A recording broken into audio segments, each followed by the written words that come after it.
Rules of account में बेटा हमने कितने रूल्स कर लिए? तीनों कर लिए। पहला रूल पर्सनल अकाउंट का था, क्या था पर्सनल अकाउंट का rule? Debit the receiver, credit the giver. दूसरा था nominal account, debit all expenses and losses, credit all income and.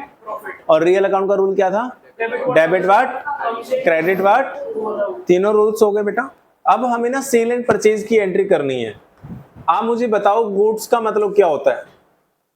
What is the meaning of goods? Businesses के अंदर गुड्स का मतलब होता है जिस चीज का हम ट्रेड करते हैं, जिस चीज का हम बिजनेस करते हैं, यानी माल। अगर मैं स्टेशनरी का बिजनेस करता हूं तो सारी स्टेशनरी आइटम मेरे लिए क्या है? गुड्स। अगर मैं फर्नीचर का काम करता हूं तो सारी फर्नीचर आइटम मेरे लिए क्या है?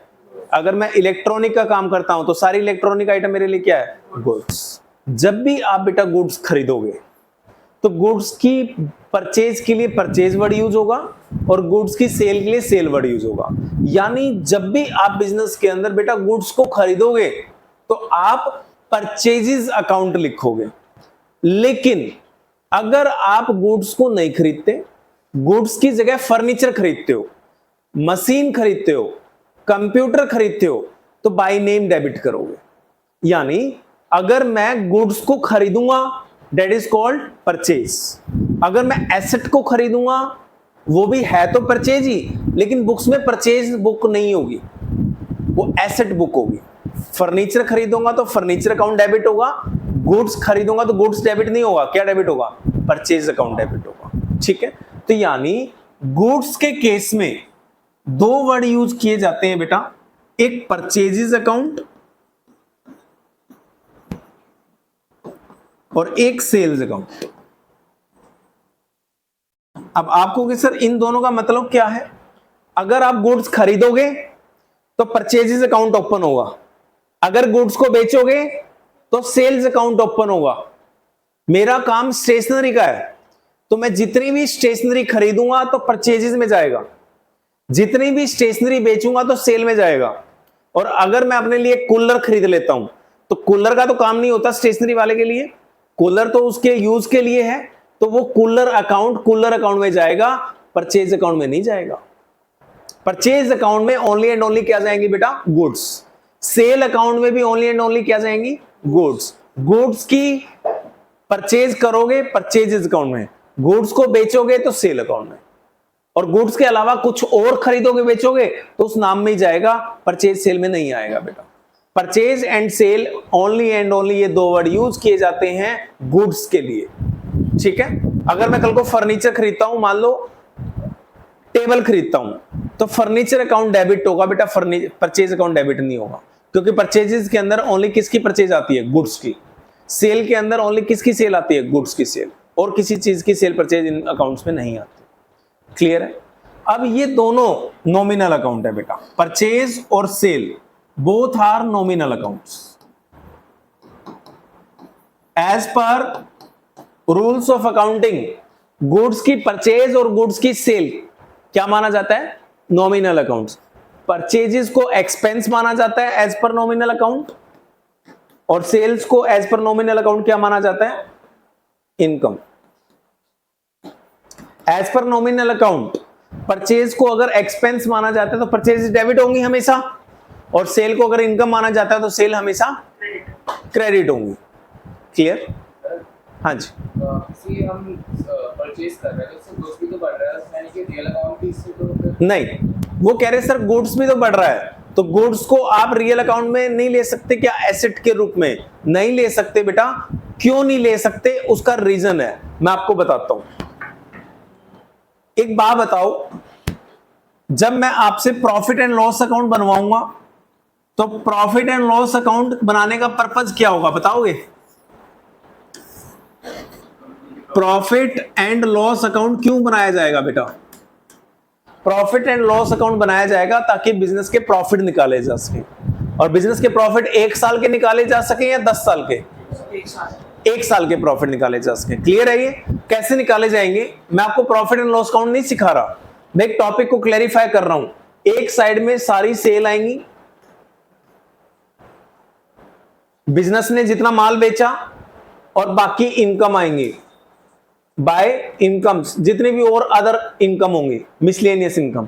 यानी एक साइड में एक साल की इनकम आएंगी सारी, एक साइड में बेटा एक्सपेंसेस आएंगे, लाइक टू परचेजेस, जितना माल खरीदा, और टू एक्सपेंसेस, जितने खर्चे हुए एक साल के, और आंसर आ जाएगा टू नेट प्रॉफिट। मान लो हमने एक साल के अंदर टोटल 12 लाख की सेल करी और एक साल में टोटल 6 लाख की सेल थी, 2 लाख के खर्चे हुए। भाई गुड्स की परचेज के साथ साथ खर्चे भी तो होते हैं। 6 लाख की गुड्स की परचेज थी और 2 लाख का खर्चा हो गया, इलेक्ट्रिसिटी का, रेंट का, इधर का उधर का, तो 12 में से 8 लाख हटा दो, प्रॉफिट कितना आ गया? ये 4 लाख प्रॉफिट कैसे आया है? क्या आपने इस प्रॉफिट एंड लॉस अकाउंट में कहीं फर्नीचर लिखा है?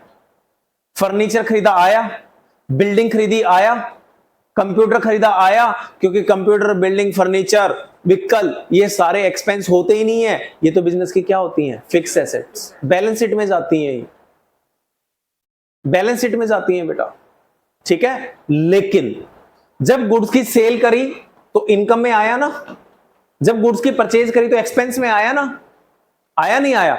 इसलिए बेटा sale of goods and purchase of goods दोनों को हम नॉमिनल अकाउंट मानेंगे। अगर आप नॉमिनल अकाउंट नहीं मानोगे तो प्रॉफिट कैसे आएगा फिर?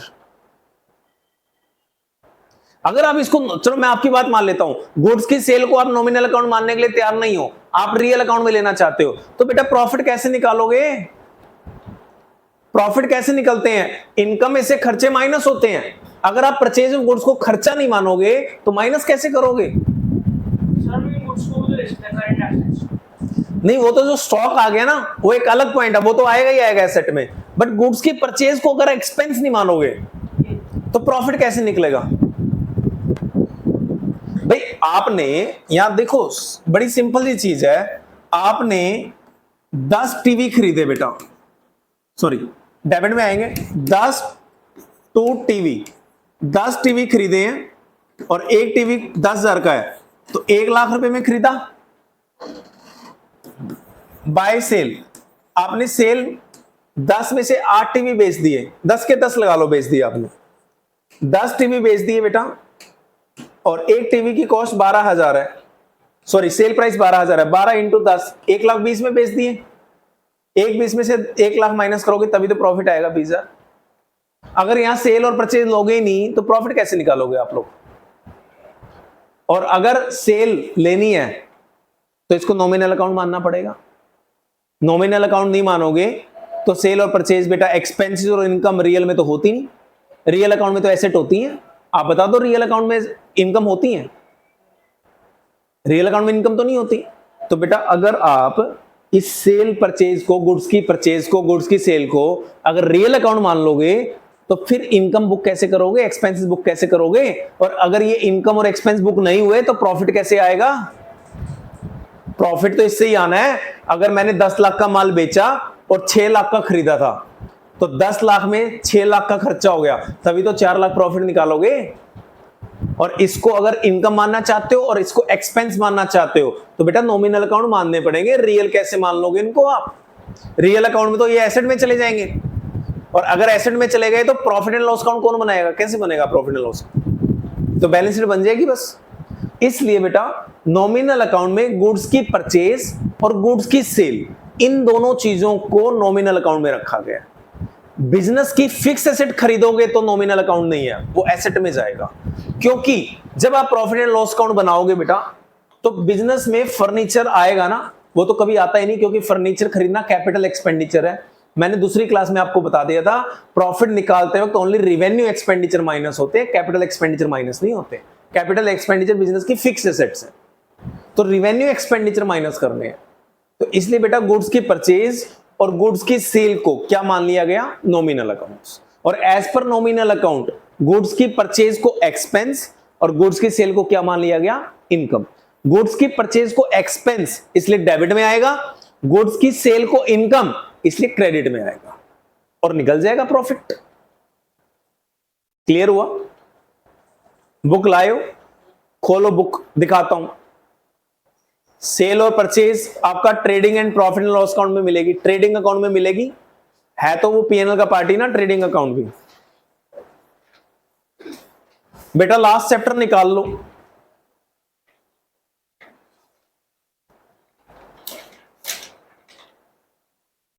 लास्ट चैप्टर निकाल लो, इलस्ट्रेशंस में देखो कोई भी अकाउंट जिसमें ट्रेडिंग अकाउंट बना रखा हो,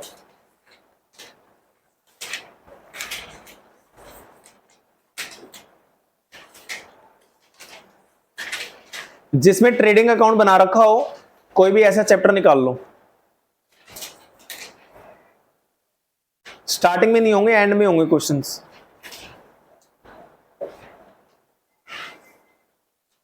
ट्रेडिंग अकाउंट बना रखा होगा कोई ना कोई क्वेश्चन में।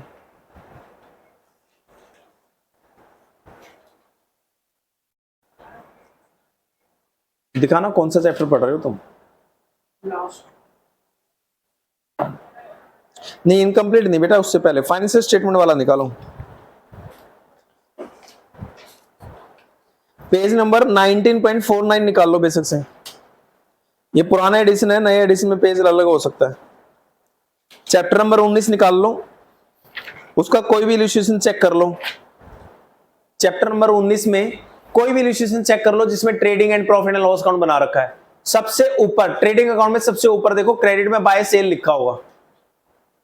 क्रेडिट साइड में सेल होंगी, डेबिट साइड में परचेज होंगी। मिली आप लोगों को? क्यों आई है ट्रेडिंग अकाउंट के क्रेडिट में सेल? अगर इसको आप रियल अकाउंट मानोगे तो इनकम होनी नहीं चाहिए, रियल अकाउंट में तो इनकम होती ही नहीं है। और बेटा अगर इनको आप इनकम नहीं मानोगे सेल को, तो प्रॉफिट कैसे निकलेगा फिर? आपसे मैं पूछना चाहता हूं, आपका बिजनेस गुड्स को खरीदने बेचने का है या फिक्स सेट को खरीदने बेचने का है? गुड्स को खरीदने बेचने का है ना, तो बेटा गुड्स की खरीद को खर्चा मानना पड़ेगा, एसेट नहीं ले सकते। खर्च एसेट तो है ही, जो स्टॉक खरीदा वो तो एसेट में जाएगा ही, लेकिन खरीद को तो खर्चा मानो, ताकि बेचोगे तो क्या मानना पड़ेगा? इनकम। और इनकम में से खर्चा माइनस होगा तो क्या आएगा? प्रॉफिट। तभी तो प्रॉफिट आएगा ना। सेल में से खर्चा माइनस करोगे तो प्रॉफिट आएगा। जब तक आप बेटा, प्रॉफिट कैसे निकलता है? सेल में से बिजनेस की cost of goods sold minus होती है। कॉस्ट ऑफ गुड्स सोल्ड मतलब purchase plus expenses. It means मैं कह सकता हूं सेल में से गुड्स की परचेज माइनस होती है एंड अदर एडजस्टमेंट भी होती है। अदर एडजस्टमेंट अभी टॉपिक नहीं है हमारा, तो मैं नहीं करवा रहा अभी तक, लेकिन सेल में से परचेज तो माइनस करोगे। सेल को आप इनकम मानना पड़ेगा यानी रेवेन्यू, परचेज को आपको एक्सपेंस मानना पड़ेगा। इनकम में से एक्सपेंसेस माइनस करोगे तो प्रॉफिट आएगा। ठीक है, तो नॉमिनल अकाउंट्स मानने पड़ेंगे बेटा। नॉमिनल अकाउंट्स नहीं मानोगे तो प्रॉफिट आ ही नहीं सकता आपका। दैट्स व्हाई नॉमिनल अकाउंट का यूज करके परचेजेस को डेबिट करते हैं हमेशा, और सेल को हमेशा क्रेडिट करते हैं, हमेशा याद रखना।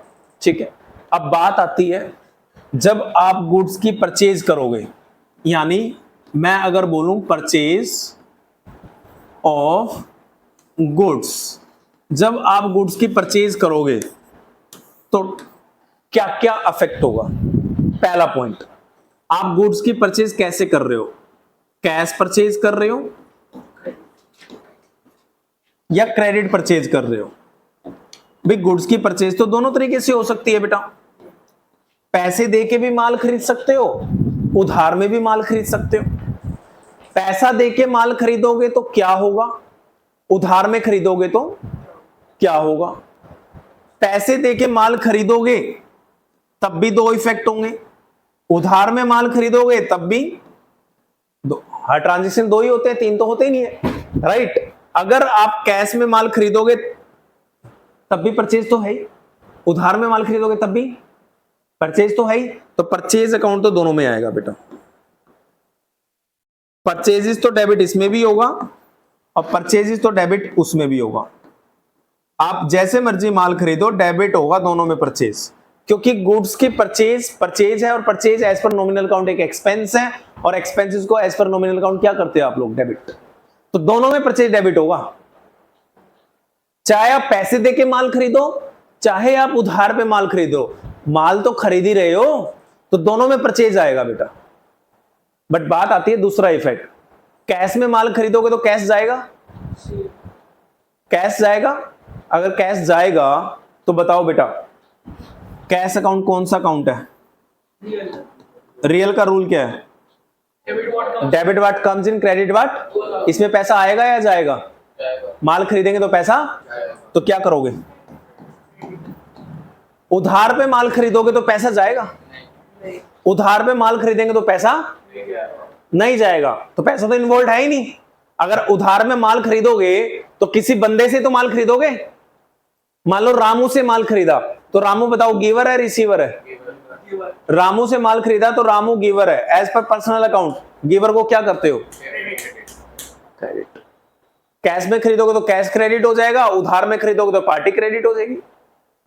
चाहे उधार में खरीदो चाहे कैश में खरीदो, परचेज अकाउंट डेबिट होगा ही, क्योंकि इससे फर्क नहीं पड़ता आप पैसे देके खरीद रहे हो या उधार में खरीद रहे हो, माल तो खरीद ही रहे हो ना, और माल खरीदना परचेज है। समझ गए? तो आप बेटा किसी से भी माल खरीदना, कल को क्वेश्चन आएगा रामू से माल खरीदा, श्यामू से माल खरीदा, रामू को पैसे देके माल खरीदा, रामू से उधार में माल खरीदा, अरे जैसे मर्जी जो मर्जी किया हो, परचेज डेबिट होगा ही होगा। ऑलवेज परचेज हमेशा डेबिट होगा। ठीक है? कैश कब आएगा? जब पैसे देंगे, और पैसे नहीं दिए तो फिर पार्टी का नाम आएगा। क्लियर? लिखो examples.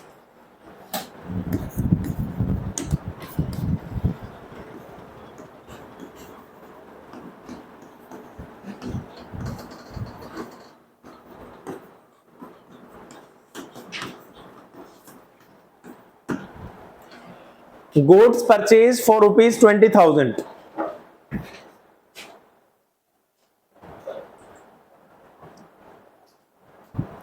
Goods purchased for rupees 20,000.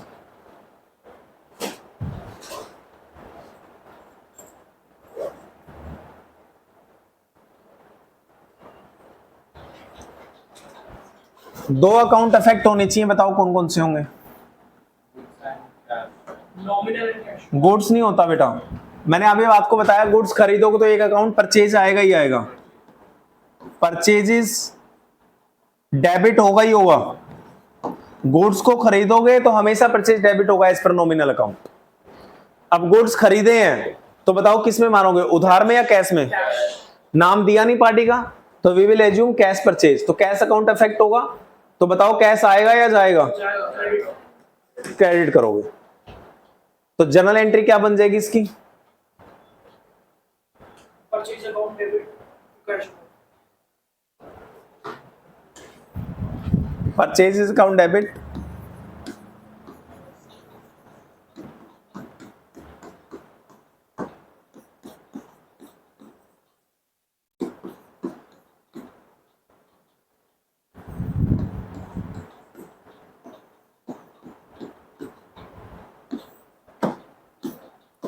Narration डाल देना being goods purchase in cash.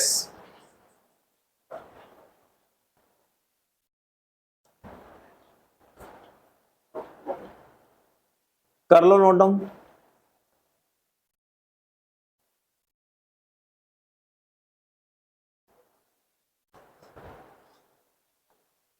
बेटा फॉर्मेट मत बनाओ हर बार ऐसे सीधा, बस जैसे मैंने लिख दिया ऐसे कर लो, समझ तो जाओगे ना फॉर्मेट। तो तुम हर बार फॉर्मेट मत बनाओ, सीधी एंट्री कर लो, थोड़ा फास्ट करना है बेटा। फॉर्मेट हमने सीख लिया, जब टेस्ट लेंगे तो फॉर्मेट में कर लेना। अभी प्रैक्टिस हो रही है तो सीधी बस एंट्री कर दो, डेट्स इट।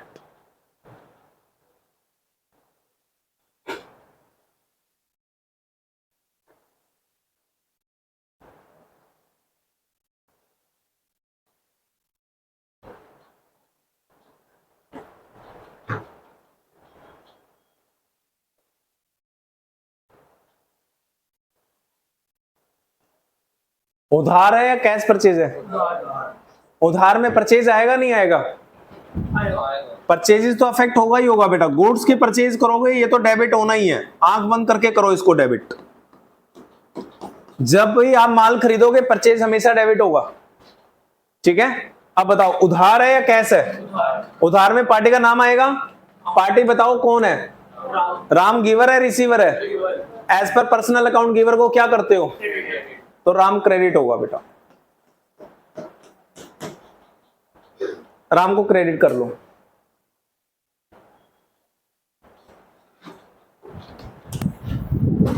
जर्नल एंट्री हो जाएगी परचेजेस अकाउंट डेबिट,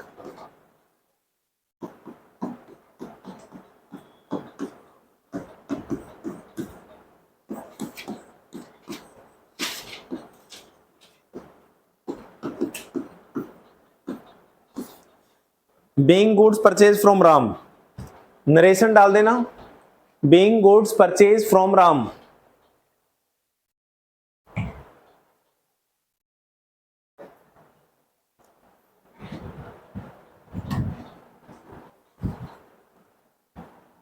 क्या डेबिट होगा, क्या क्रेडिट होगा, देख लो।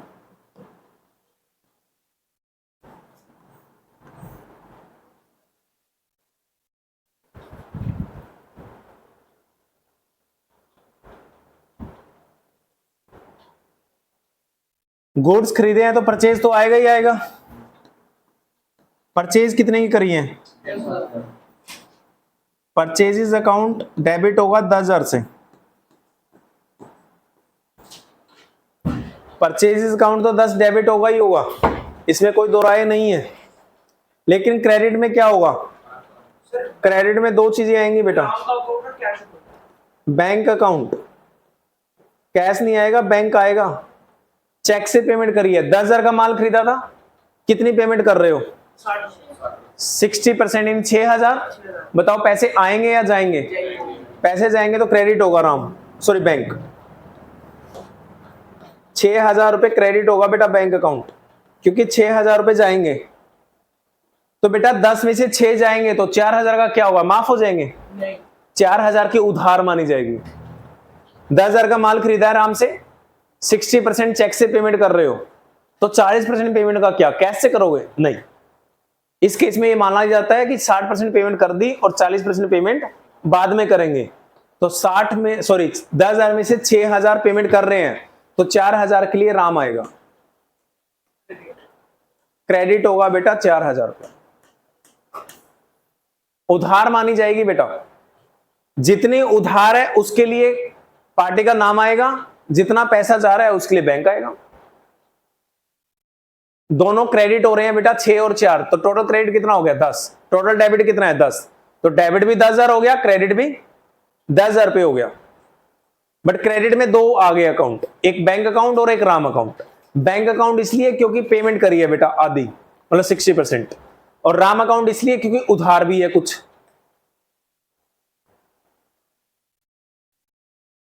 क्या करोगे इसकी जर्नल एंट्री अब? Purchase account debit to bank account to Ram.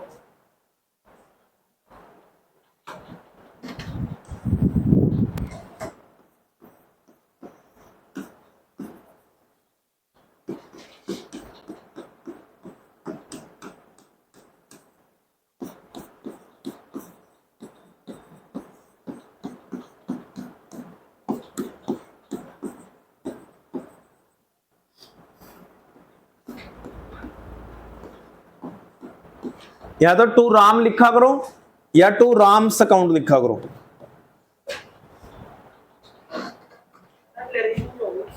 Being goods purchase from Ram, 60% payment made, बस।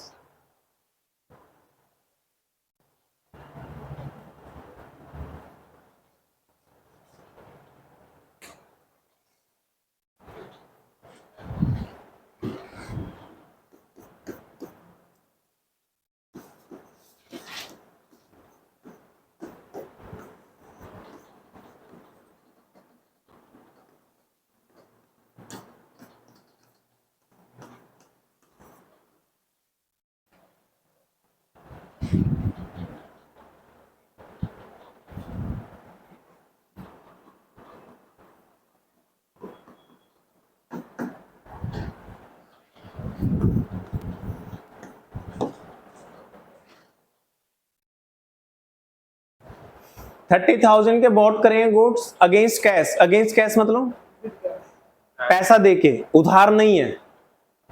तो कौन कौन से अकाउंट अफेक्ट होंगे? Purchase account and cash account. Goods खरीदी है तो परचेज तो आएगा ही आएगा,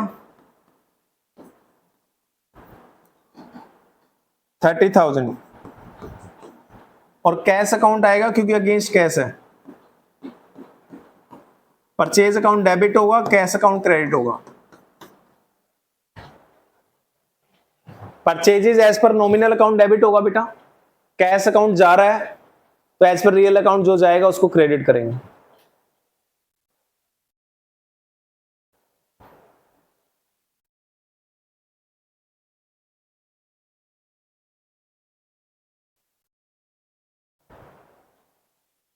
हो जाएगा।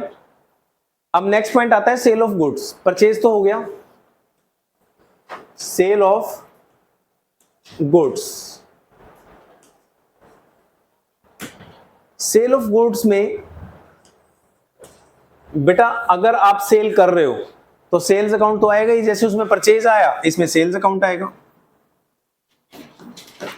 जब भी गुड्स को खरीदोगे तो परचेज अकाउंट आएगा, जब भी गुड्स को बेचोगे तो सेल्स अकाउंट आएगा। सेल्स अकाउंट हमेशा क्रेडिट होगा बेटा, ऑलवेज। सेल अकाउंट कभी डेबिट नहीं होगा। सेल्स अकाउंट क्या होगा? क्रेडिट होगा, क्योंकि as per nominal account cell क्या है? इनकम। ठीक है। अब अगेन बात आती है सेल्स के बाद, इसमें क्या आएगा? इसमें दो चीजों में से एक चीज आएगी या दोनों भी आ सकती हैं। कैश सेल्स होगी तो कैश डेबिट हो जाएगा, क्योंकि पैसा आएगा माल बेचने से। और अगर क्रेडिट होगी सेल, क्रेडिट सेल होगी तो पार्टी का नाम डेबिट हो जाएगा। जिसको माल बेचोगे वो रिसीवर होगा ना, एज पर nominal account, sorry as per personal account. Receiver क्या होते हैं? डेबिट। तो डेटर अकाउंट डेबिट हो जाएगा। डेटर मतलब जो भी पार्टी का नाम होगा, राइट? हम तो क्रेडिट हो रहे हैं ना। नहीं, आपका मतलब नहीं है। रिसीवर और गिवर मैंने दूसरी पार्टी के लिए बोला था। जब भी मैंने आपको बेटा पर्सनल अकाउंट का रूल बताया था तो मैंने बोला था सामने वाला बंदा देखोगे क्या है, हम क्या है उसको नहीं देखेंगे, वो क्या है, रिसीवर है या गिवर है। रूल उसके हिसाब से बना है, रूल हमारे हिसाब से नहीं बना बेटा। सामने वाली पार्टी को देखो वो रिसीवर है या गिवर है। अगर वो रिसीवर है तो उसको डेबिट कर दो, अगर वो गिवर है तो उसको क्रेडिट कर दो, बस। तो फिर सर आपको तो कैश भी क्रेडिट होना चाहिए। कैश और पर्सनल अकाउंट थोड़ी है, कैश रियल अकाउंट है, उसके लिए रियल अकाउंट का रूल लगाओ। पर्सनल अकाउंट के लिए पर्सनल रूल लगेगा, रियल अकाउंट के लिए रियल का रूल लगेगा बेटा। कैश के लिए आप पर्सनल का रूल नहीं लगा सकते, ठीक है। तो जब भी गुड्स की सेल करोगे, यानी सेल हमेशा क्या होगा? जैसे हमेशा परचेज डेबिट होगा ऐसे हमेशा सेल। अब डेबिट में क्या आएगा? अगर सेल क्रेडिट हो गया तो डेबिट में क्या आएगा? पैसा आएगा तो पैसा डेबिट हो जाएगा, और पैसा नहीं आएगा तो वो पार्टी का नाम डेबिट हो जाएगा जिसको माल बेचा है, क्योंकि वो रिसीवर है। करो examples.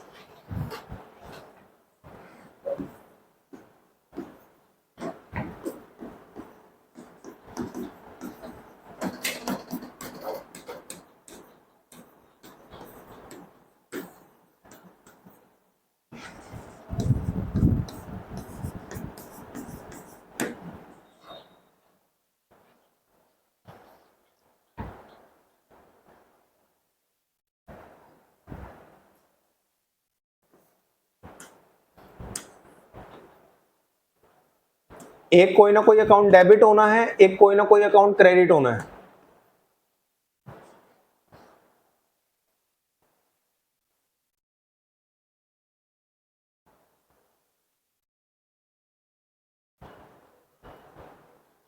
Goods costing ₹3000 sold for ₹5000।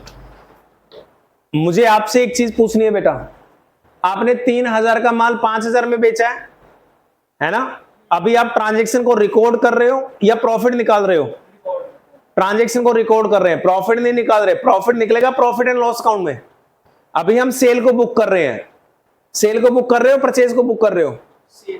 इस क्वेश्चन में सेल को बुक कर रहे हैं। सेल वैल्यू कितनी है? 3000। Cell value 5000। सेल वैल्यू 5000 है, इसलिए हमें इस वैल्यू से कोई लेना देना नहीं है। हम सेल की वैल्यू देखेंगे। अगर मैंने 5000 में माल बेचा है तो सेल वैल्यू तो 5 है ना। मैं सेल की रिकॉर्ड कर रहा हूं या परचेज की ट्रांजैक्शन रिकॉर्ड कर रहा हूं? तो मुझे सेल वैल्यू से मतलब है। कोई कहेगा सर प्रॉफिट हुआ, क्या हम प्रॉफिट निकाल रहे हैं? अभी हम ही ओनली रिकॉर्डिंग कर रहे हैं बेटा ट्रांजैक्शन। प्रॉफिट निकलेगा प्रॉफिट एंड लॉस अकाउंट में। इसलिए जब भी आप सेल की ट्रांजैक्शन को रिकॉर्ड करोगे, यानी गुड्स की सेल को बुक्स में रिकॉर्ड करोगे, तो आपका लेना देना सेल प्राइस से है, प्रॉफिट से लेना देना नहीं है। आप कहोगे सर अकाउंटिंग इक्वेशन में तो प्रॉफिट लिया था। अकाउंटिंग इक्वेशन में तो बेटा हर ट्रांजैक्शन में प्रॉफिट लेते थे हम। यहां प्रॉफिट निकाल रहे हैं या गुड्स की रिकॉर्डिंग कर रहे हैं? सेल की, सॉरी ट्रांजैक्शन की रिकॉर्ड कर रहे हैं, ट्रांजैक्शंस को रिकॉर्ड कर रहे हैं। प्रॉफिट तो प्रॉफिट एंड लॉस अकाउंट में निकालेंगे ना बेटा। तो हमें मतलब नहीं प्रॉफिट कितना है, कॉस्ट कितना है, माल कितने में बेचा वो बताओ ना, दैट इज कॉल्ड सेल। बताओ, गुड्स खरीदे हैं या बेचे हैं? बेचे हैं। तो बेचने को सेल कहते हैं। सेल एक नॉमिनल अकाउंट है। बताओ डेबिट होगा क्रेडिट होगा? सेल अकाउंट क्रेडिट होगा बेटा। कितने की सेल्स है? 5,000। तो 5,000 रुपए से सेल अकाउंट क्रेडिट होगा। बताओ उधार में माल बेचा है या कैश में बेचा है? पैसा आएगा या जाएगा? आएगा तो cash account cash account debit होगा अगर पैसा आएगा। कितना पैसा आएगा? 5,000। 5,000 में माल बेचा तो 5 ही आएगा। फिर कैश अकाउंट डेबिट कर लो बेटा, क्योंकि माल बेचोगे तो पैसा आएगा, और एज पर रियल अकाउंट जो आएगा उसको डेबिट करना होता है। तो क्या होगी इसकी नरेशन बेटे?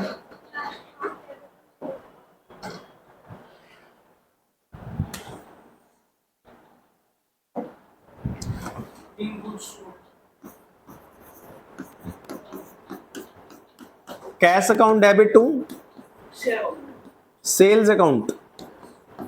कितने का माल बेचा? 5,000 का। 5,000 से एंट्री रिकॉर्ड होगी। नरेशन डाल देना, being good sold in cash. आपने माल बेच दिया कैश में, ठीक है। जब भी आप बेटा गुड्स बेचोगे ना, सेल हमेशा क्रेडिट होगा। एक तो आप लिख दिया करो आंख बंद करके, सेल है तो सेल क्रेडिट कर दो आंख बंद करके। सेल तो हमेशा क्रेडिट होता है, डेबिट कभी नहीं होता। अब सेल एक बार क्रेडिट हो गया ना, यही देखना है पैसा आएगा या नहीं आएगा। पैसा आएगा तो पैसा डेबिट, और पैसा नहीं आएगा तो वो पार्टी का नाम डेबिट, उधार हो गई। बस नेक्स्ट एग्जांपल लिखो।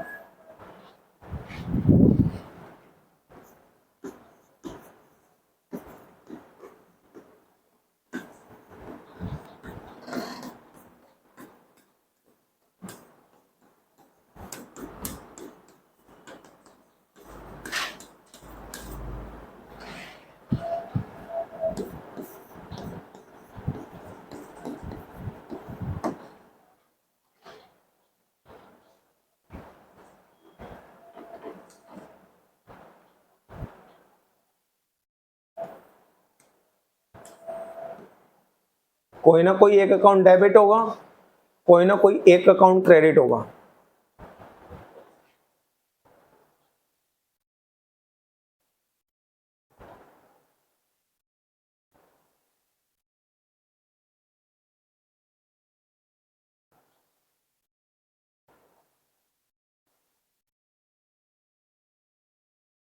अगेन बेटा माल बेच रहे हो तो कॉस्ट प्राइस से कोई लेना देना नहीं है आपका, हम सेल से लेना देना है।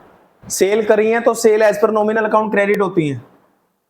सेल्स अकाउंट क्रेडिट होगा 9,000 से।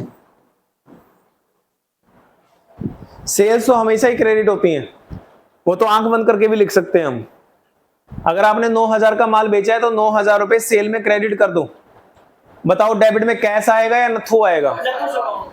नथू क्यों आएगा? क्योंकि वो हमारे डेटर है। पहली बात वो क्या है? डेटर। रिसीवर है। हमने उसको माल बेचा है ना, उसको माल मिला है, रिसीवर है। और पर्सनल अकाउंट का रूल क्या था? Debit the receiver, credit the. अगर नथु रिसीवर है तो नथु को डेबिट तो करेंगे, क्रेडिट थोड़ी करेंगे। नथु डेबिट होगा। कितने रुपए से डेबिट होगा नथु? 9,000 से डेबिट होगा। ये भी 9,000 से क्रेडिट होगा सेल अकाउंट। सिंपल। तो जर्नल एंट्री क्या बन जाएगी इसकी?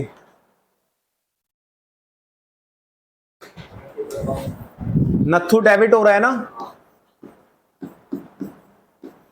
नथुज अकाउंट डेबिट,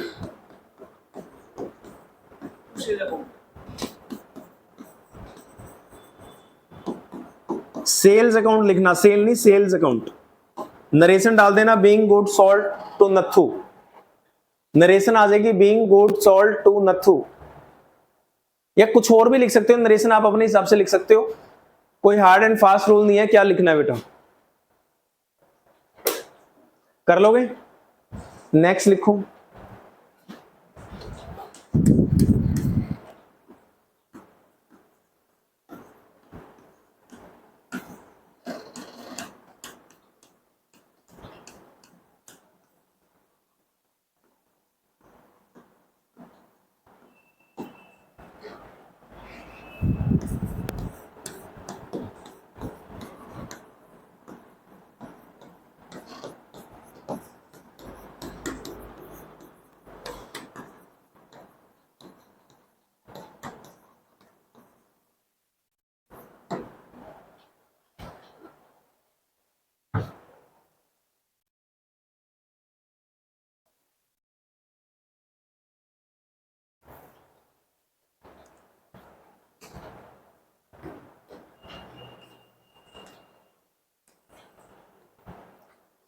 डेबिट भी होगा कुछ ना कुछ, क्रेडिट भी होगा कुछ ना कुछ।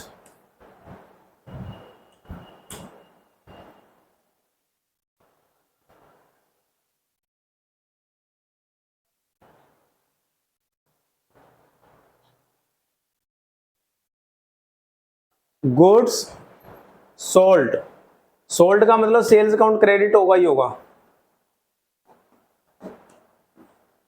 30,000 रुपए से बेटा सेल अकाउंट क्रेडिट कर दो आप। सेल अकाउंट हमेशा ही क्रेडिट होता है, तो इसमें तो सोचने वाली बात ही नहीं है। डेबिट में बताओ क्या आएगा? सर एक कैश अकाउंट आएगा और एक नेटवर्क अकाउंट आएगा। डेबिट में दो चीजें आएंगी बेटा, क्योंकि ना आपने 30,000 का माल बेचा था नंदू को और 60% पेमेंट आपको मिल गई। 30 का 60,000, सॉरी 30 का 60%, कितना पैसा मिल गया? 18,000 रुपए मिल गए और 12,000 नहीं मिले, तो बेटा ये उधार हो गई 12। उधार के केस में किसका नाम आएगा? नंदू। और इस केस में कैश, कैश अकाउंट डेबिट होगा 18 से, नंदू डेबिट होगा 12 से। नंदू डेबिट क्यों होगा? क्योंकि नंदू रिसीवर है बेटा। नंदू को माल बेचा है आपने, माल तो बेटा 30,000 का बेचा था, लेकिन 30 में से 60% पेमेंट 18 तो आ गए ना। 18 आ गए तो कैश अकाउंट डेबिट करो, और जो 12,000 रुपए नहीं आए वो आपकी उधार है, और उधार के केस में पार्टी का नाम डेबिट होता है। नंदू डेबिट होगा क्योंकि नंदू रिसीवर है।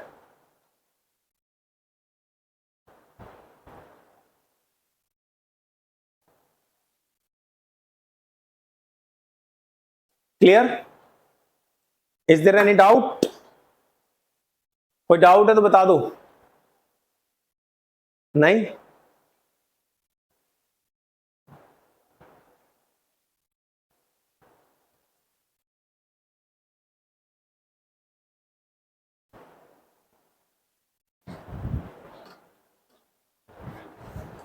अब आपने बेटा बोला कि सर अगर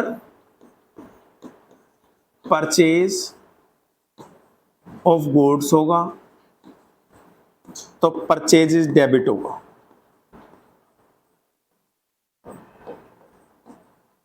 अगर सेल ऑफ गुड्स होगा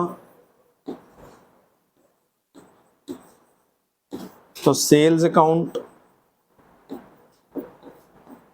क्रेडिट होगा। अगर गुड्स को खरीदोगे तो परचेजेस अकाउंट डेबिट होगा, और गुड्स को बेचोगे तो सेल अकाउंट क्रेडिट होगा। लेकिन बेटा सेल अकाउंट कितने से क्रेडिट होगा, परचेज अकाउंट कितने से डेबिट होगा?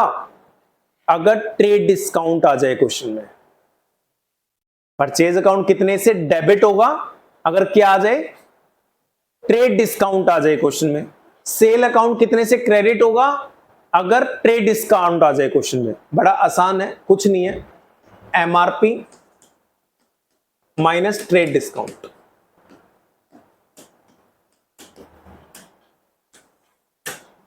जो भी माल खरीदोगे या बेचोगे उसका क्या देख लेना सबसे पहले? क्या? एमआरपी। एमआरपी में से क्या माइनस कर देना? ट्रेड डिस्काउंट माइनस कर देना। क्या आ जाएगा? परचेज के केस में परचेज वैल्यू, सेल के केस में सेल वैल्यू।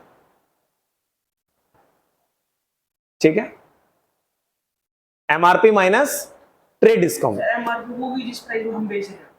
हाँ, नहीं, जिस प्राइस में बेच रहे हैं डेट इज सेल वैल्यू। अब मैंने आप लोगों को एक मोबाइल बेचा, मोबाइल के ऊपर लिखा है एमआरपी 90,000, लेकिन बेचा है 60,000 में, तो एमआरपी 90 है और 60 में बेचा है, तो 30,000 रुपए कम क्यों बेचा है? क्योंकि 30,000 मैंने आपको क्या दिया होगा? Trade discount. तो सेल प्राइस कैसे आया मेरा? 90 माइनस 30। और तुम्हारा परचेज प्राइस कैसे आया? 90 माइनस 30। तो मैं अपना सेल प्राइस कैसे निकालूंगा? एमआरपी में से ट्रेड डिस्काउंट माइनस करूंगा। तुम अपना कैसे निकालोगे परचेज प्राइस? एमआरपी में से ट्रेड डिस्काउंट माइनस करोगे। तुम्हारा और मेरा रूल तो एक ही है, ठीक है? तो एमआरपी में से ट्रेड डिस्काउंट माइनस कर लेना। इट मींस मैं कहूंगा बेटा इनवॉइस वैल्यू, इसको मैं कह सकता हूं इनवॉइस वैल्यू या इनवॉइस प्राइस। बिल जितने का बनेगा वो ही तुम्हारे लिए परचेज और वो मेरे लिए सेल। मैं जितने रुपए का तुम्हें बिल काट के दूंगा ना, that is my sale value, और वही तुम्हारी परचेज वैल्यू। और बिल कितने का कटेगा?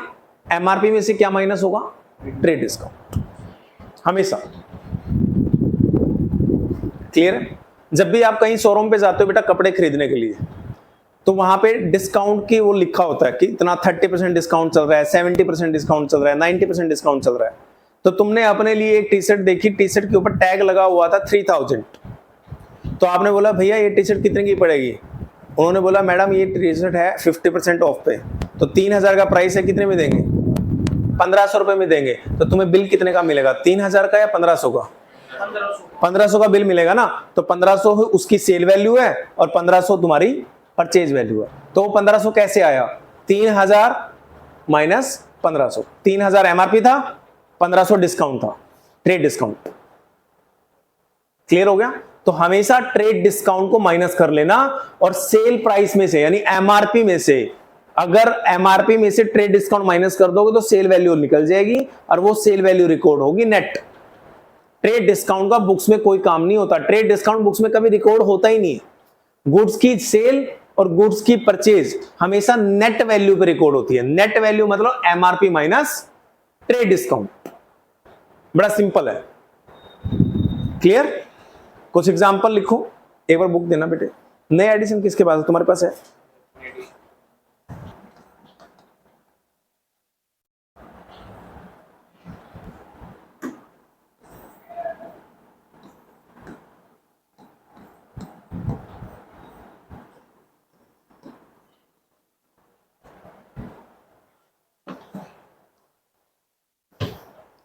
सेल ऑफ गुड्स है बेटा, माल बेचा है, तो क्या डेबिट होगा, क्या क्रेडिट होगा, और कितने रुपए से होगा?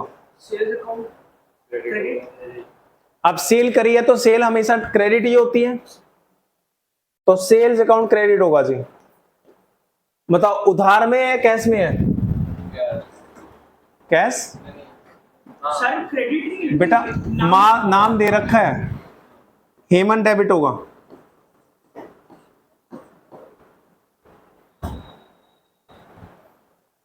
हेमंत डेबिट क्यों होगा? क्योंकि बेटा ये रिसीवर है, और as per personal account receiver को क्या करते हैं? अगर उधार में माल बेचा है तो डेबिट करते हैं रिसीवर को। हेमंत को माल बेचोगे, हेमंत रिसीवर है, और as per personal account receiver क्या होते हैं? डेबिट। तो हेमंत डेबिट होगा और सेल अकाउंट क्रेडिट होगा। मुद्दा है कितने कितने रुपए से। यहां पे लिस्ट प्राइस दे रखा है, लिस्ट प्राइस मतलब बेटा एमआरपी। लिस्ट मतलब जो टैग लगा है, टैग के ऊपर जो प्राइस है that is MRP price. MRP price 20 है, less trade discount, 10% trade discount minus करना है।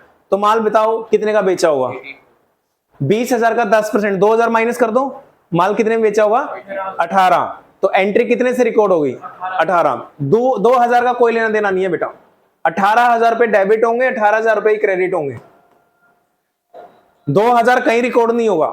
ट्रेड डिस्काउंट कभी बुक्स में आता ही नहीं। तो जनरल एंट्री क्या बनेगी इसकी? हेमंत डेबिट हो रहा है तो हेमंत को डेबिट करो। Hemant debit 18,000 to sales account 18,000, ये एंट्री रिकॉर्ड होगी बेटा। देखो इसके अंदर 2,000 कहीं आया ही नहीं, इसके अंदर मैंने कहीं ट्रेड डिस्काउंट लिखा ही नहीं, क्योंकि ट्रेड डिस्काउंट कभी भी बुक्स में रिकॉर्ड होता ही नहीं।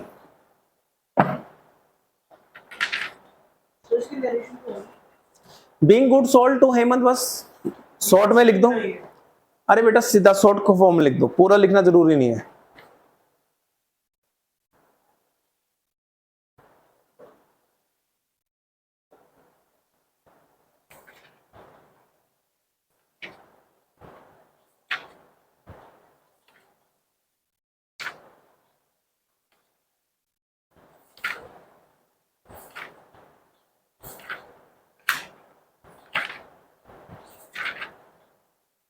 बताओ क्या करा है? गुड्स को बेचा है, खरीदा है? खरीदने में सेल आता है, परचेज आता है। परचेज को क्या करोगे? परचेज अकाउंट बेटा हमेशा ही डेबिट होता है। उधार में खरीदा है माल या कैश में? बेटा पार्टी का नाम दे रखा है ना, और कैश वर्ड यूज नहीं है, उधार। निहार कौन है, रिसीवर या गिवर? गिवर को क्या करते हो, तो निहार क्रेडिट होगा बेटा। परचेजेस अकाउंट डेबिट होगा क्योंकि गुड्स खरीदे हैं, निहार क्रेडिट होगा क्योंकि वो गिवर है। पैसे कितने आएंगे, 30,000 के ऊपर 15% ट्रेड डिस्काउंट है, तो 30 में से 15% यानी 45 रुपए माइनस कर दो। 30 में से 45 माइनस करोगे 25,500।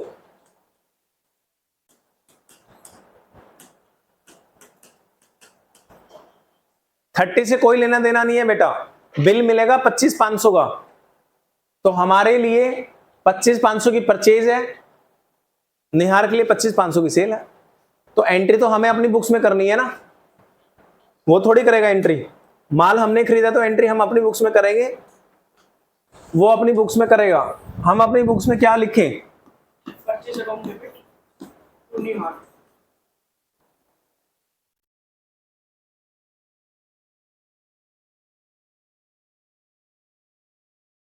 हो गया?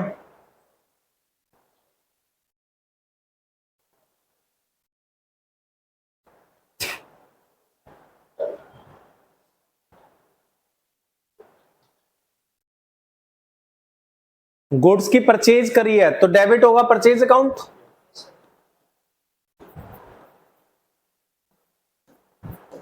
और क्रेडिट होगा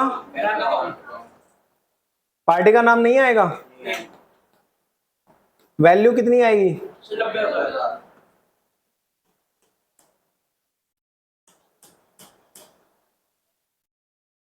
सिंपल है, कर लोगे बेटा। किसी को कोई डाउट इसमें?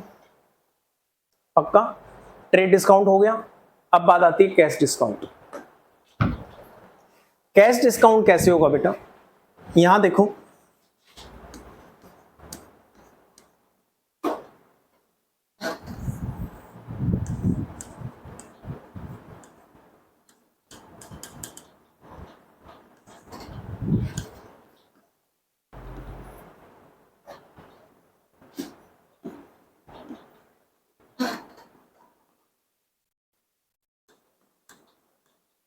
नन्नू ने बेटा नत्थू को 50,000 की एमआरपी का माल 5,000 के ट्रेड डिस्काउंट पे 45,000 में बेचा। इट मीन्स नंदू तो हो गया सेलर और वो हो गया बायर।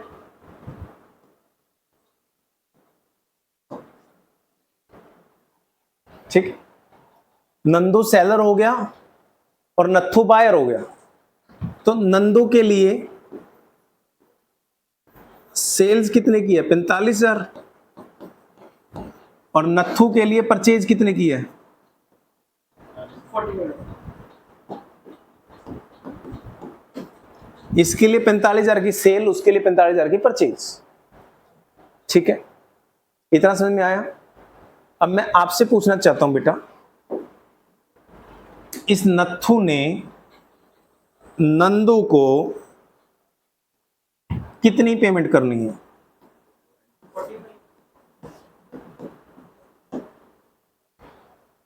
नंदू ने नत्थू से कितना पैसा लेना है, 45,000 रुपए लेने। अगर हमने उसको 45,000 का माल बेचा है तो 45,000 रुपए हमें उससे लेने हैं, है ना। बट वो जो पैसे लेने हैं ना, वो 10 डेज की टर्म्स पे माल बेचा था कि भाई 10 दिन के बाद पैसा दे देना।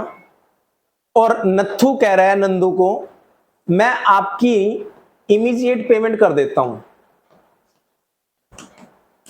इमीडिएट पेमेंट कर देता हूं। If immediate payment then cash discount मेरे को कितना मिलेगा। नत्थू नंदू को कह रहा है, भाई मैं तेरे 45,000 रुपए आज ही दे देता हूं, 10 दिन छोड़, 10 दिन के बाद देने हैं, बट मैं आज ही दे देता हूं, तो क्या मुझे कुछ डिस्काउंट दोगे? तो सेलर जो नंदू है वो कहता है ठीक है, आप इमीडिएट पेमेंट कर दो, 45,000 की पेमेंट करनी है आपने, आपको मैं कैश डिस्काउंट दे देता हूं 2%। 2% कैश डिस्काउंट दे देता हूं। मैंने आपसे 45,000 रुपए लेने हैं, आप मेरे को 2% काट के दे दो। 2% डिस्काउंट दे रहा हूं, डेट इज कैश डिस्काउंट, क्योंकि अब पैसा लेने के लिए डिस्काउंट दे रहा हूं, है ना।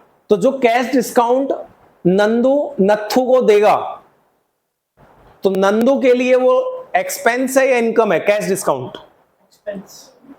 वो डिस्काउंट अलाउड है इसके लिए। इसके लिए बेटा डिस्काउंट अलाउड है। कितना है? 45,000 का 2%,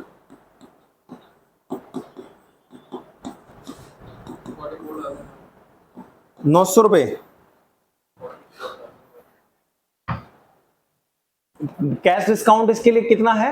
900 रुपीज। ये इसका एक्सपेंस हो गया बेटा। उसके लिए डिस्काउंट अलाउड है या डिस्काउंट रिसीव्ड है? रिसीव। इसको डिस्काउंट मिला है बेटा, रिसीव्ड। डिस्काउंट रिसीव्ड बताओ, इनकम होनी चाहिए एक्सपेंस होना चाहिए? इनकम। इसकी इनकम है। कितनी इनकम हो जाएगी इसकी? 900 रुपए। यानी इससे ये पता लगता है जो बंदा डिस्काउंट देगा उसका वो एक्सपेंस, और जिसको डिस्काउंट मिलेगा उसकी वो इनकम। जिसका एक्सपेंस है वो डेबिट करेगा, जिसकी इनकम है वो डेबिट किस नाम से करेगा? वो डिस्काउंट अलाउड।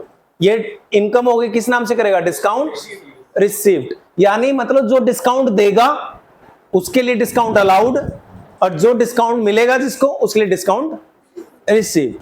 देगा तो एक्सपेंस, मिलेगा तो इनकम। समझ गए? पक्का? इसको नोट कर लो, फिर एक एग्जांपल के थ्रू करेंगे बेटा।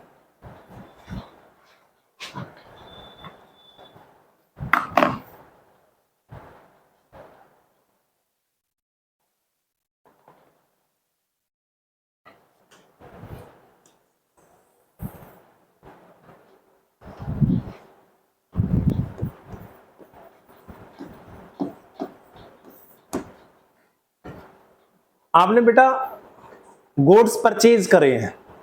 जब भी आप गुड्स को परचेज करोगे तो परचेज अकाउंट डेबिट होता है।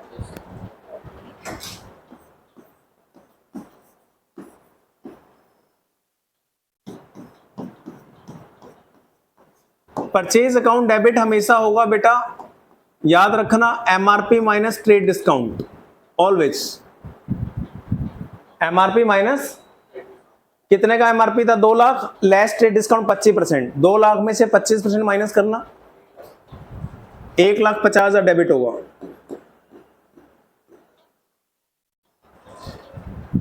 1,50,000 रुपए डेबिट होगा बेटा। परचेज अकाउंट में हमेशा ट्रेड डिस्काउंट हटा के आएगा, ठीक है। अब आपने 1.5 लाख का माल खरीदा है बेटा, तो बताना पेमेंट अभी कर रहे हैं या नहीं कर रहे? पेड इमीडिएटली, यानी पेमेंट अभी कर रही है, कर रहे हैं, पूरी पेमेंट कर रहे हैं, आधी कर रहे हैं? पूरी पेमेंट अभी कर रहे हैं। लेकिन पूरी पेमेंट अभी करने के बदले में हमें कितने % डिस्काउंट मिलेगा? 2%। हम बायर हैं बेटा, हमने माल को खरीदा है, तो हमें डिस्काउंट मिलेगा या हमें डिस्काउंट देना पड़ेगा?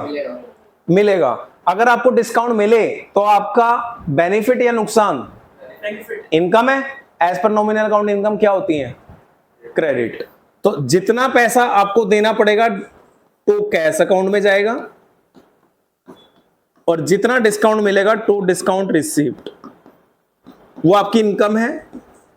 इनकम क्रेडिट होती है बेटा। 1.5 लाख का कितने % डिस्काउंट मिल रहा है? 2%। कितना हो गया? 3,000। 4,000। यार कितने का माल खरीदा है? 1.5 लाख का माल खरीदा है, 3,000 रुपए डिस्काउंट हो गया बेटा। 1.5 लाख में से 3,000 डिस्काउंट मिल गया, तो कितनी पेमेंट करनी पड़ेगी अभी? 1,47,000। ये लो जी, हो गया। क्या दिक्कत है? जितनी पेमेंट करनी पड़ेगी कर दो, जो डिस्काउंट मिल गया तुम्हारी इनकम हो गई।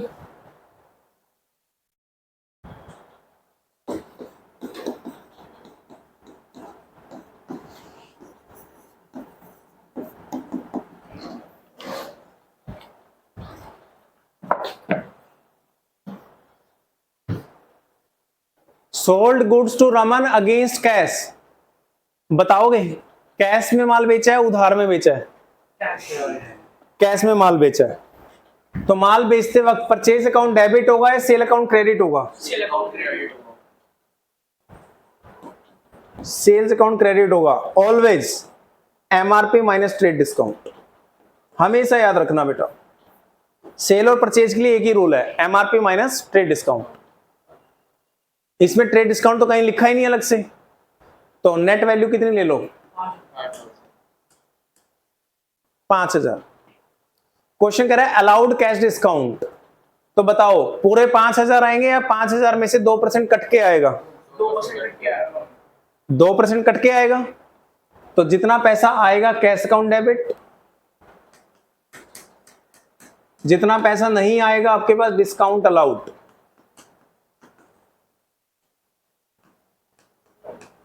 $5000 का 2% 100 रुपए डिस्काउंट दोगे और कितना पैसा आ जाएगा आपके पास?